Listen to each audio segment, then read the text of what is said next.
Buenas noches, soy Lili Telles. Bienvenidos a Cámara Libre. Se acaba el año y precisamente un año particularmente intenso en el Congreso de la Unión, un año de reformas. Los legisladores trabajaron como no se había visto en mucho tiempo.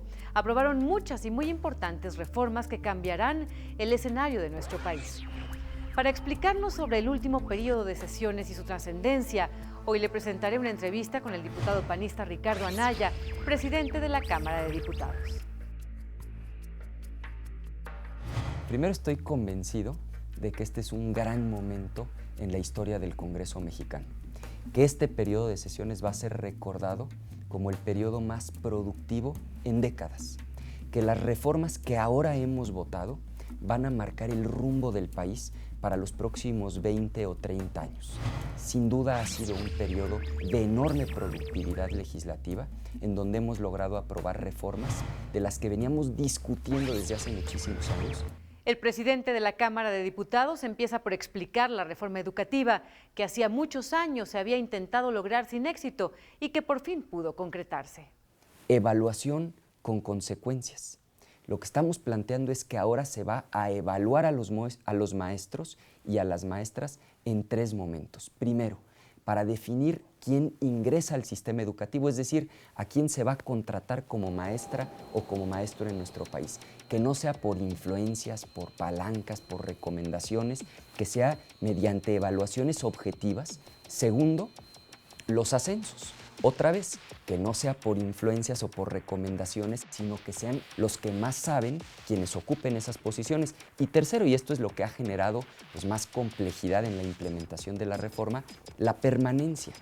Si una maestra o un maestro pretende seguir dando clases, pues tendrá que demostrar mediante exámenes. Suena de sentido común, pero es algo de lo que veníamos hablando desde hace muchísimo tiempo y es una reforma que no se había concretado en buena medida por oposición, no de todos, pero sí de algunas y algunos maestros que se negaban a ser evaluados. El objetivo de la reforma educativa es que quienes estén frente a grupo le den la tranquilidad a las madres y a los padres de familia de que están preparando y preparando bien a sus hijos para un futuro que es cada vez más complejo y para un futuro que sí está lleno de oportunidades, pero también lleno de retos. Precisamente la Cámara de Diputados fue tomada por los maestros que se oponían a la reforma en un intento de frenar el trabajo legislativo.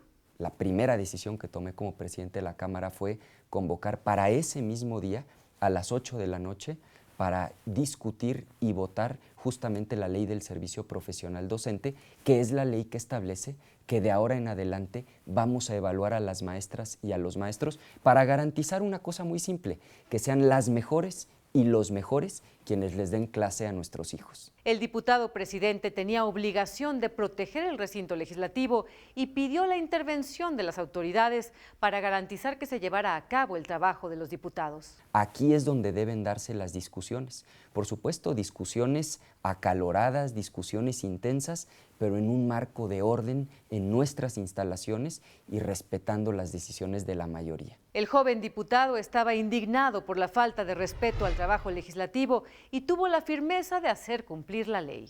Es indigno que los diputados tengan que sesionar en un recinto alterno porque una minoría ha tomado la Cámara y pretende por la fuerza evitar que las maestras y los maestros sean evaluados. Y por eso tomé la decisión, por un lado, de sí pedir el apoyo de la fuerza pública para garantizarlo y, en segundo lugar, de convocar de inmediato para que se votara esta ley del servicio profesional docente. Otra de las reformas que transformará las reglas del juego actuales es la de telecomunicaciones, cuyo objetivo es lograr mejores servicios a menores costos. La reforma en materia de telecomunicaciones es una reforma que tiene un objetivo muy concreto, que los ciudadanos en Internet, en telefonía y en televisión tengan mejores servicios, menores costos y mayores alternativas. Es una realidad que en México pagamos carísimas las llamadas de telefonía celular. El eje de esta reforma es que haya más competencia, para que haya más alternativas de empresas a las cuales puedan contratar los ciudadanos, porque mejora el nivel del servicio y tienden a disminuir los costos. En materia de televisión se van a licitar 2 nuevas cadenas de televisión para ampliar las opciones también para quienes ven la televisión. Y en materia de Internet lo mismo. Pagamos un Internet que comparado con el resto del mundo es lento y es caro. Y esto nos cuesta en términos de competitividad como país. También se aprobó una reforma al sistema financiero que, entre otros beneficios, indica que los bancos deberán prestar más y en forma más accesible a las pequeñas y medianas empresas.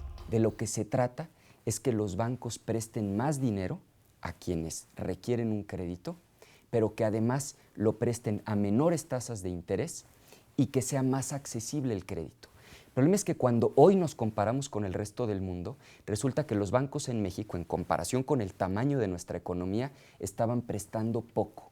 Segundo, estaban prestando caro, es decir, las tasas de interés que se pagan en México son superiores no solo al promedio mundial, sino superiores al promedio de la OCDE y superiores también al promedio de América Latina. Y tercero, se estaba prestando casi de manera exclusiva a las grandes empresas. El 80% de los créditos se otorgaban a las grandes empresas y solamente el 20% a la micro, pequeña y mediana empresa, lo cual de suyo es una contradicción, porque las grandes empresas solo generan el 20% de los empleos y estas empresas chiquitas, a las que poco se les prestaba, generan el 80%, es decir, 8 de cada 10 empleos en nuestro país los genera la micro, pequeña y mediana empresa. Una de las 2 reformas que causaron más polémica fue la hacendaria.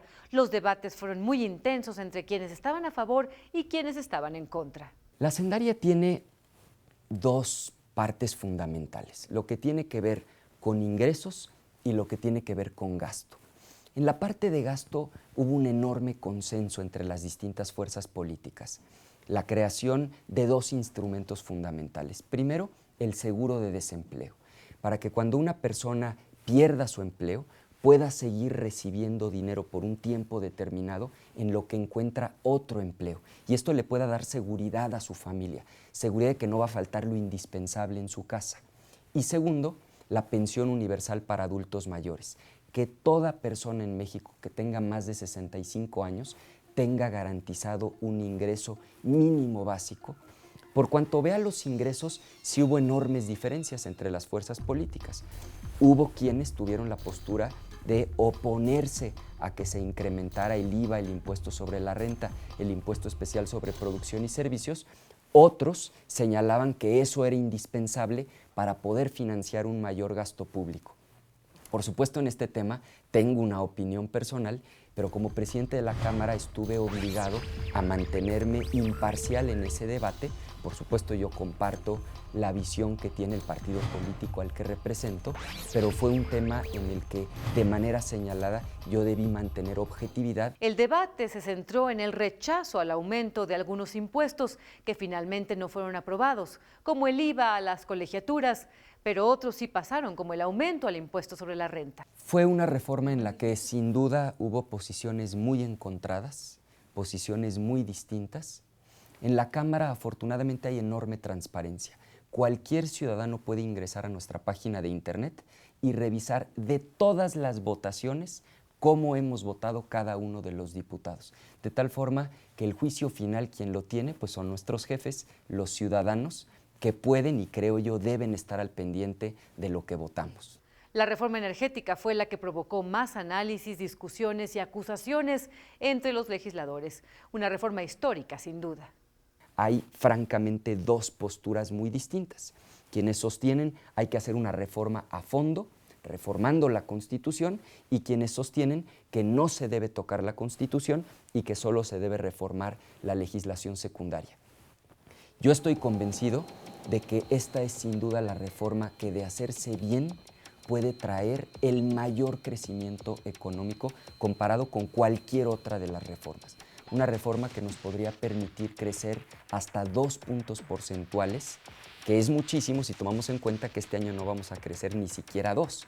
Es decir, una reforma que podría prácticamente duplicar el crecimiento económico del país, que nos podría permitir generar más de 100,000 empleos adicionales cada año, pero por supuesto, en el cómo lograrlo hay posturas encontradas. El presidente de la Cámara destaca la reforma político-electoral porque sostiene que va a beneficiar al sistema democrático de nuestro país. La reforma política está diseñada para darle más poder a los ciudadanos, que sean los ciudadanos los que definan, por ejemplo, si su presidente municipal está haciendo bien las cosas y debe quedarse otros 3 años, o si el presidente municipal no está haciendo bien las cosas y hay que quitarlo para que llegue una nueva autoridad. Que haya más transparencia en nuestros procesos democráticos, que las causales para anular las elecciones sean más precisas, de manera muy específica, que quienes rebasen los topes de campaña, quienes gasten más de lo que está autorizado en la ley, tengan una consecuencia, una sanción, que es que se pueda anular la elección, que el umbral para que un partido político conserve su registro pueda incrementarse. Otro de los puntos que hace resaltar como un gran avance es la equidad de género. Todos los partidos deberán otorgar la mitad de sus candidaturas a mujeres. Cuando en un órgano de decisión, por ejemplo en la Cámara de Diputados, hay el mismo número de mujeres y de hombres, tomamos mejores decisiones porque los 2 puntos de vista están considerados. Con esta reforma política, lo que ahora se está planteando es que en todos los casos, en todos los partidos políticos, la mitad de las candidaturas deberán ser para mujeres y la mitad para hombres. Al diputado Ricardo Anaya se le otorgó la presidencia de la Cámara de Diputados en un momento histórico. Yo estoy profundamente agradecido por esta oportunidad que se me dio de ser presidente de la Cámara de Diputados y más en este momento que está viviendo el Congreso mexicano, un momento de enormes transformaciones. Para él, lo más importante al frente de esa responsabilidad es hacer cumplir el reglamento con orden y firmeza. Hay que garantizar fundamentalmente 2 cosas. Por un lado, que va a haber orden, que se va a cumplir con lo que establece el reglamento, que se va a hacer firme en los momentos en los que se debe ser firme, pero también por el otro lado, que va a haber equilibrio, que va a haber respeto a las minorías, que todas las voces van a ser escuchadas, que los debates van a ser en un marco de libertad y sobre todo que va a haber objetividad, que va a haber imparcialidad, para que una vez que las voces han sido escuchadas podamos votar y podamos decidir. Hace hincapié en que el reto de este año fue reformar, pero que el reto para el próximo año es fundamental porque habrá que implementar esas reformas. Se tendrán que reformar muchas leyes secundarias para adecuarlas, para armonizarlas con lo que ya se reformó en la Constitución. Esto fue lo más importante que sucedió en el Congreso de la Unión en el 2013. Y este es el último programa del año, pero les seguiré informando sobre el trabajo legislativo. Gracias. Soy Lili Telles, los espero el próximo jueves, estrenando el 2014.